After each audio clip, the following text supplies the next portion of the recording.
Good afternoon. Thank you so much for joining us for this important presentation.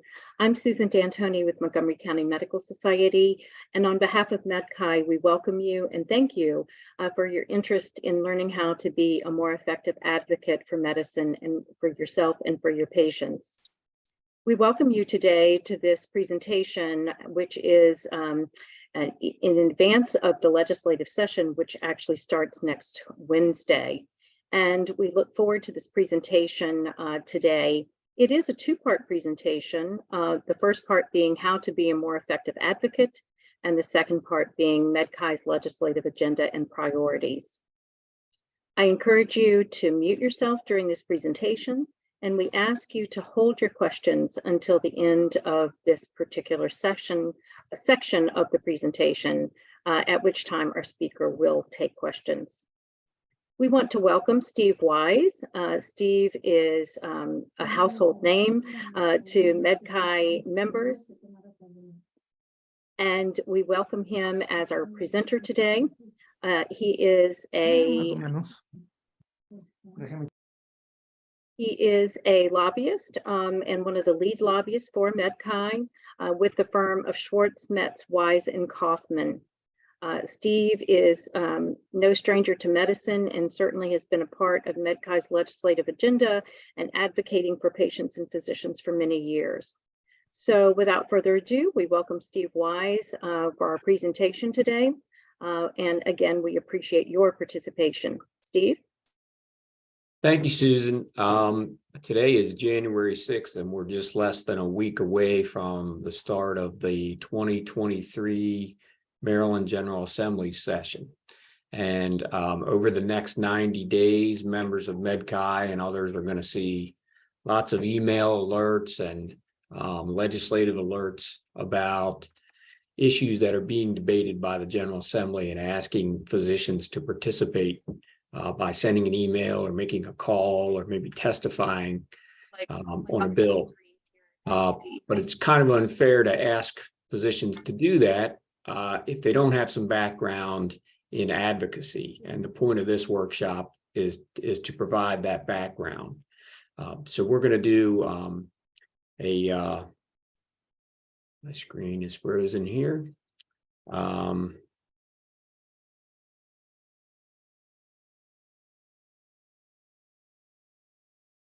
We're going to do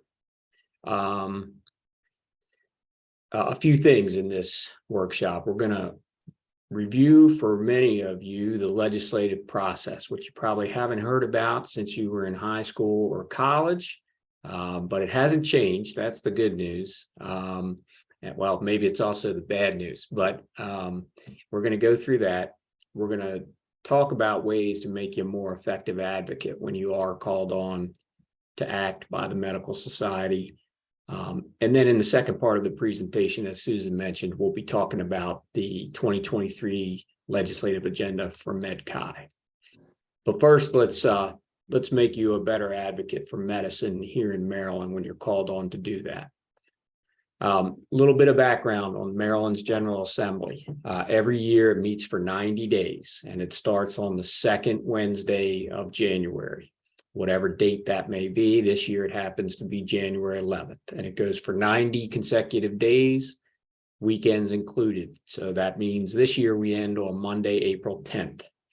Rarely does the session get extended, but that can occur very infrequently. Maryland operates with 47 state legislative districts, and each district has 3 delegates and 1 senator. So there's 47 senators and 141 delegates. Each of those legislators gets assigned to what's called a standing committee. Both the House and Senate have standing committees, and those standing committees are assigned certain subject matters. Every bill that gets introduced goes to one of those standing committees, and that, as you note at the bottom of this slide, that's where the work is done. Bills begin in the full House or the full Senate, but they're immediately sent to a standing committee for the really substantive work. And they may never come back to the floor of the House or the Senate again. It depends on the work that's done in the committees. So we, as the lobbyists for MedChi, spend a lot of time working in the committees. As you'll note here, most of the healthcare bills that are debated by the General Assembly go to one of a few committees, both in the Senate and the House. On the House side, we're most often in the Health and Government Operations Committee, which considers everything from Board of Physician related issues, disciplinary issues, to health insurance, to other aspects of healthcare. Appropriations were there for Medicaid related issues, and Judiciary were in there for tort issues. The Senate has essentially sister committees in the same way: Finance, Budget and Tax, and Judicial Proceedings. As a result of some changes that were made this year, a lot of the healthcare bills in the Senate used to be split between the Education, Health and Environment Committee and Finance. Now those bills are all going to be concentrated in the Finance Committee. So we'll be spending a lot of time there. I think a lot of folks tend to think that the General Assembly session is a little disorganized, and at times it is, but believe it or not, there is a schedule to it every year. As mentioned, it'll convene next Wednesday on the 11th.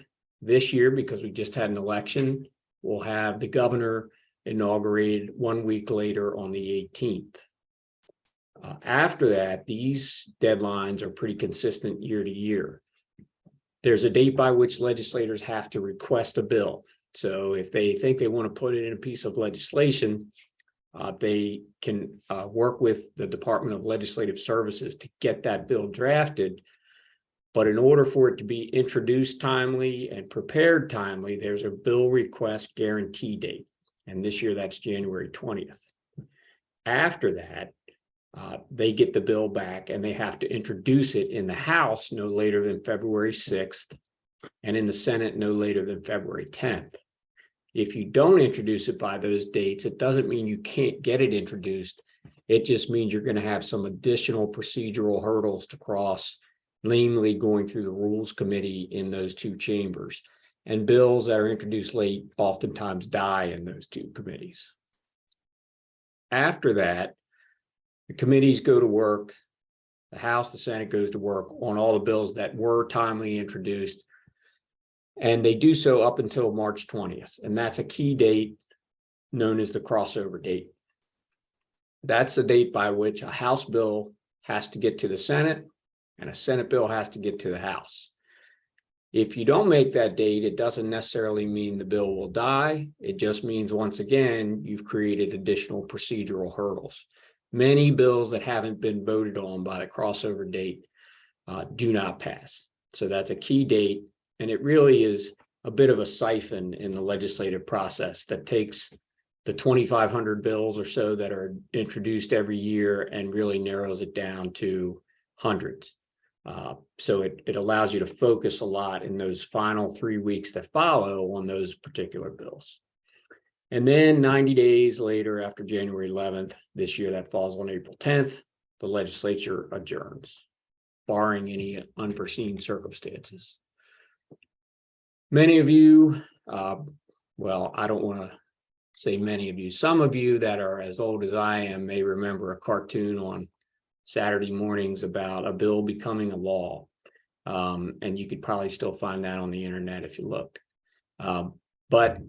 While that cartoon made it pretty interesting and amusing, my slide here is rather boring, but it does do the trick to remind you of the process. And that process begins with a bill being introduced, and that's considered the first reading of the bill.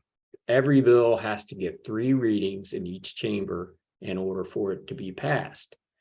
The first reading is a mere formality. The second reading occurs in the committee, and that is, as I mentioned earlier, where the work really gets done and the committee hones in and begins to understand exactly what's being proposed. If the committee wants to make changes to it, they do so through amendments.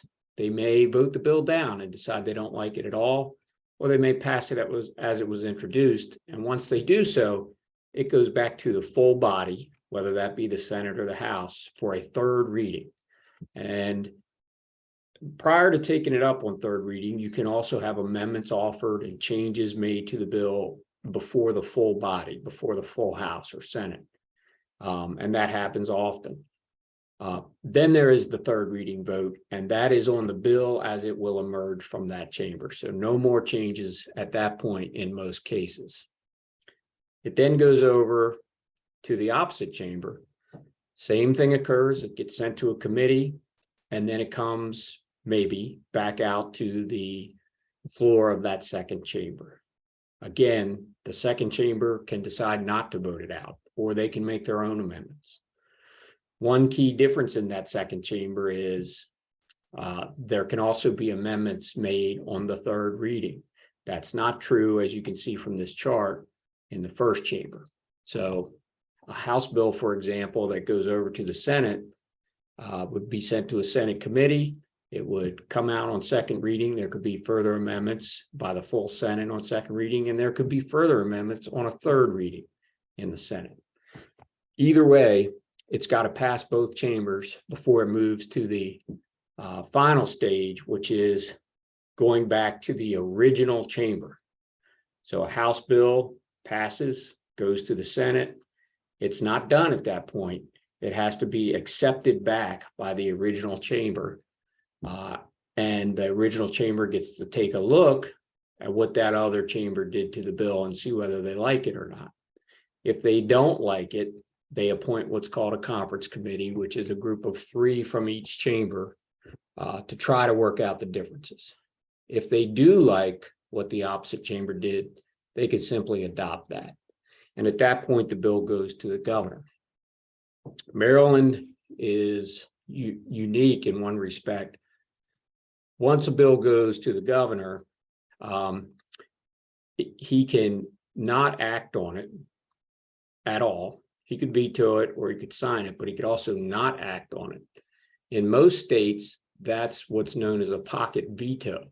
In Maryland, we have what is essentially pocket passage, which is the governor doesn't sign it, but it still becomes law. How do we read a bill? What does it tell us when we look at it? This is an example of a bill that was introduced in 2018 that dealt with experts in medical malpractice cases. When you first look at a bill, this is what you see. This is the cover page. And if you haven't been taught this, you'd be hard pressed to figure out what a lot of this means. But if we start at the top, obviously every bill gets a number. The number is new each and every year. When the General Assembly adjourns on that 90th day, bills do not continue to the next year. That bill is dead. And if it's going to be reintroduced the next year, it's going to have a different number. You can tell here, if you look at the top left of Senate Bill 30 from 2018, that this bill was in fact introduced as Senate Bill 1037 in 2017.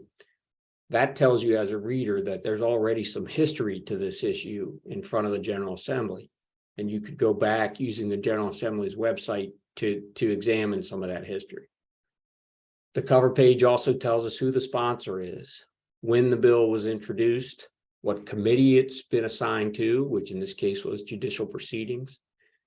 Below that, it tells you that the committee has voted favorably on it, and it tells you that subsequently after that, the full Senate adopted it. So this is a picture of the bill after it had gone through much of the process.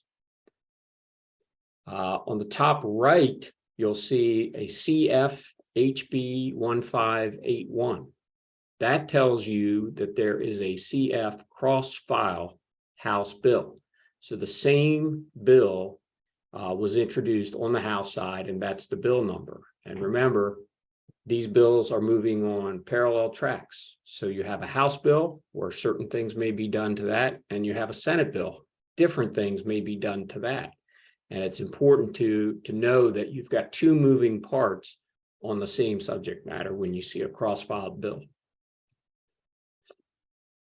This is part of the guts of a different bill. This bill expanded the size of the Board of Physicians many years ago. But it's a nice, clear example of how changes are made in existing law. If you look at the brackets surrounding the number 21 on the top line, That is the existing law when this bill was introduced. There were 21 members of the Board of Physicians. This bill made the number 22. And the way that is illustrated in a bill is you put brackets around any language that's being deleted, and bold capital letters tell you that is new language. So if this bill were to pass, which it did in this fashion, the Board of Physicians size would go from 21 to 22. A lot of folks think that when a bill is introduced that everything in the bill is new language. That is rarely the case. There are a few subjects that the legislature has not already enacted some type of law on. Most of the time, bills are editing, amending current law. And the way you tell what is existing law versus the new law is in a bill, the existing law is written in upper and lower case. The new language, such as here, the number 22, is in bold and all capital lettering. The 14202 at the top left tells you what part of the statute, the existing statute, is being amended so that you can pull that up and look at the law in the Code of Maryland as it exists at the time the bill is introduced. This page shows you what I was just mentioning, which is new language in a bill. This bill dealt with criminal background checks for all healthcare practitioners.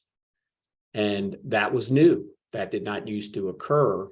And because it was new, this language that you see here is all bold and all caps.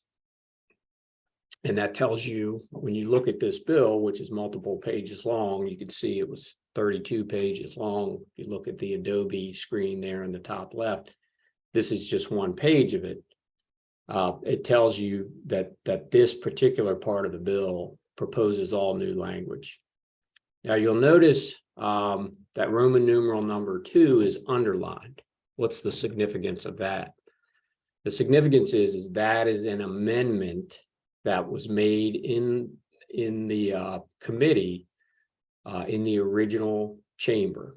So if this was a House bill, the words, the nature of the crime were added in by the House. And so as a bill moves through the process, these different fonts and underlining start to show you what was originally proposed, what was amended in, and later what would have been changed, if at all, by the opposite chamber. Reading a bill and understanding these things is critical because if you don't understand these different symbols and so forth, it's very difficult to follow what's occurring. Now we're going to talk about communicating with your legislators. Once MedChi, for example, has identified a bill that's important, they often put out legislative alerts and ask physicians to contact their legislators about that bill. And contacting the legislator is very important because there's a way to do it and a way not to do it. This picture illustrates a way not to do it. This is a gentleman yelling at former Senator Arlen Specter from Pennsylvania. And that method of communicating with legislators I have found in 25 years to be very ineffective. So what's the right way to do it? The do's of effective communications. Just like a salesperson coming into your hospital or your medical practice that you don't know, it's much easier to say, tell them to come back, I'm busy. It's no different with legislators. If you've got an ongoing relationship with that salesperson or somebody you've gotten to know over time, you're more likely to let them in and have a good conversation with them. Just like that with legislators. It's not beneficial to wait until you need something to establish that relationship. Don't wait until March when a bill that affects your practice is about to pass to call your legislator and try to establish a relationship. The time to do that is in the summer when they're not here in Annapolis being pulled in 1,000 different directions. Invite them out to your practice, go have coffee with them. That way, when you call during March of a legislative session, they'll say, oh, Dr. Smith, for example, we had coffee. I went out to their practice. I'll take that call. I'll return that call. It's someone they know, someone they've built up some relationship and some trust with. Get involved early. Same point. Do it early. Don't do it when the day before a vote. Know the committees and subcommittees that legislator is on. It may well be that your senator in your district is the chairman of the committee that is considering a bill. That's very significant. That puts you automatically in a position to have a lot of influence over what happens with that particular bill. But if you're not aware of that, if you don't realize the role of that legislator in the General Assembly, you might be missing a real key opportunity to influence things. When you talk to them, you have that relationship established. There's a few rules to follow.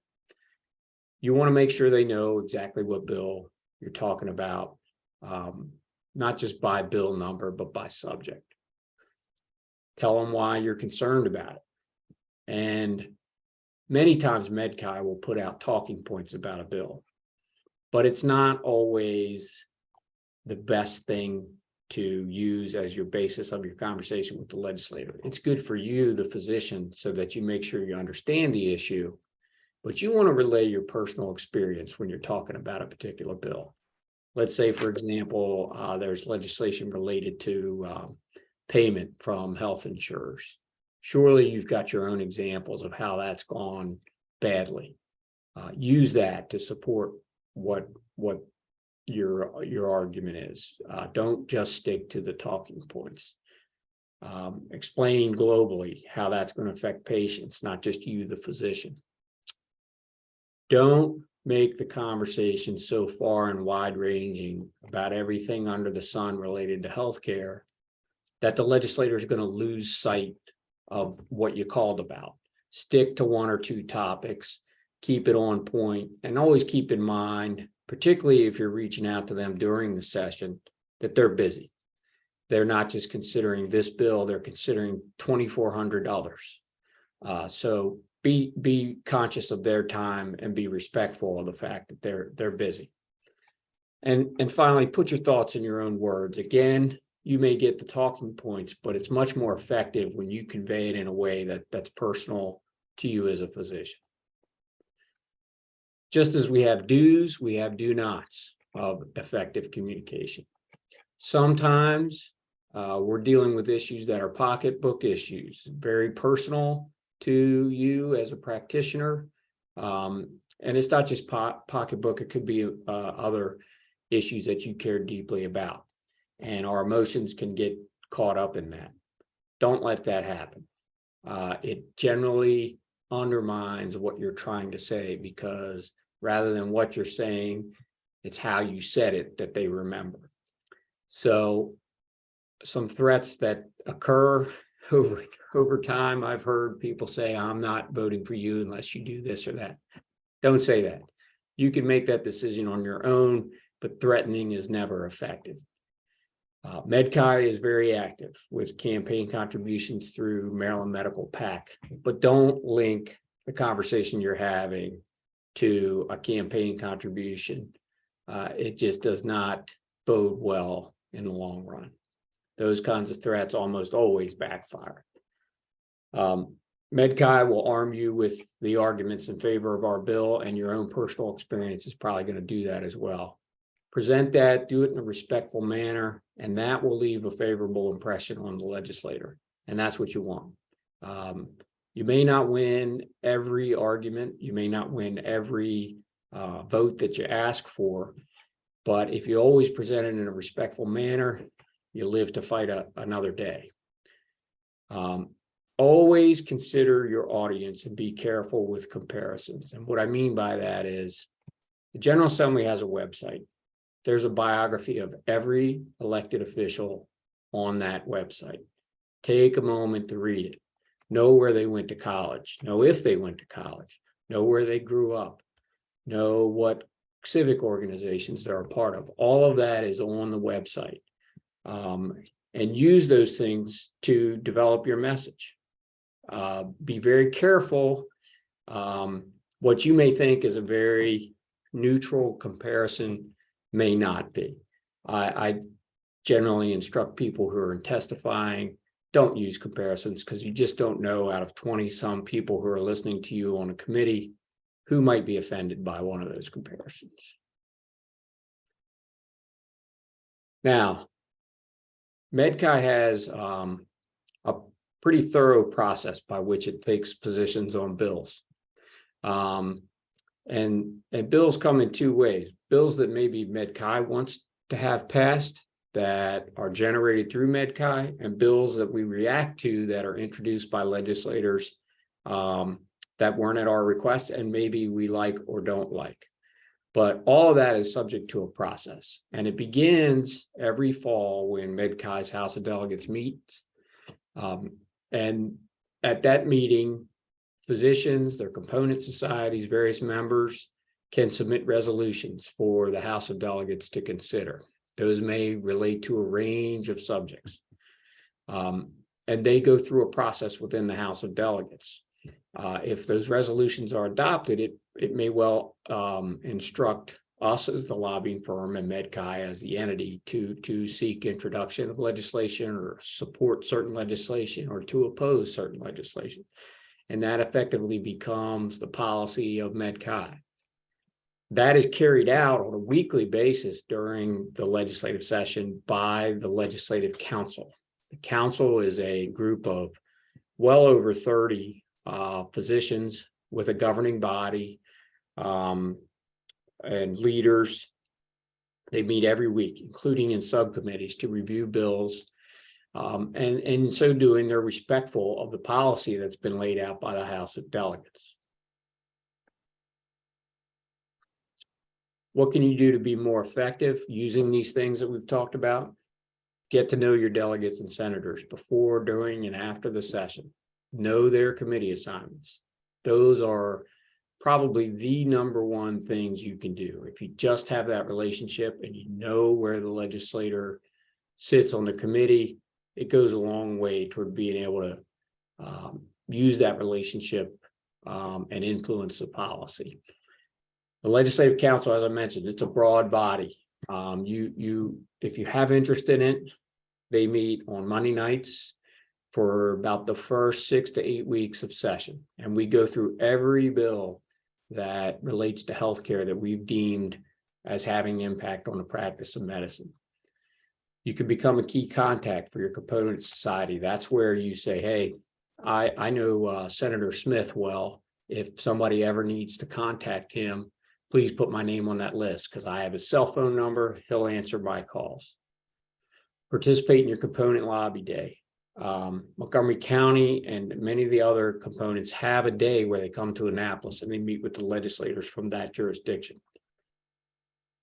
There's an advocacy intern program that Montgomery County MedChi have developed, which is very thorough. It involves a lot of the things we've talked about, but many others that really, once you complete that, you are very well prepared to be an advocate for MedChi and the practice of medicine. Contribute to the PAC, contact your delegates and senators on important legislation. That's something that MedChi is very good at, sending out alerts and asking you to make those contacts. You can follow all of this on the Legislative Action Center on the website. Always thank your legislators when they do support you. Don't just ask them to do it and leave it there. If they do it, always follow up and tell them how much you appreciate it. And attend their events, show your support.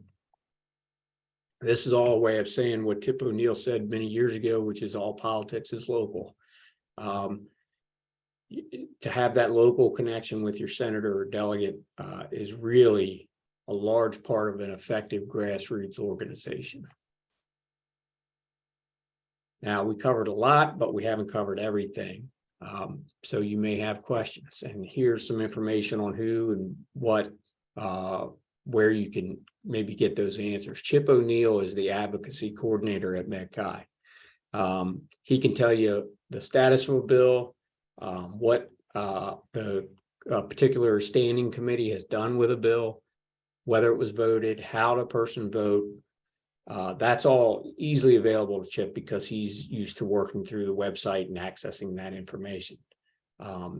If you're interested in a particular bill, we want to know that because you may be a resource for us in terms of testifying or lending a hand and explaining a situation to us. So raise your hand and say to the legislative co-chairs or to Chip, hey, I know something about this subject. Please call me if you need me. We publish our positions on the website after the Legislative Council takes a position, and that can be found on the website as well. You can also certainly contact us. That's our phone number, our website, and our emails are available on there as well. So with that, Susan, I'm certainly happy to take any questions and thank you for the opportunity. Our job as lobbyists is certainly to be in the hallways and to present the position of MedChi to the committees, but it's made so much more effective when that's seconded with the contact directly from physicians. So it's a team effort to be effective, and we can only do so much on our own. We need physicians' help. Thank you, Steve. We appreciate that excellent presentation.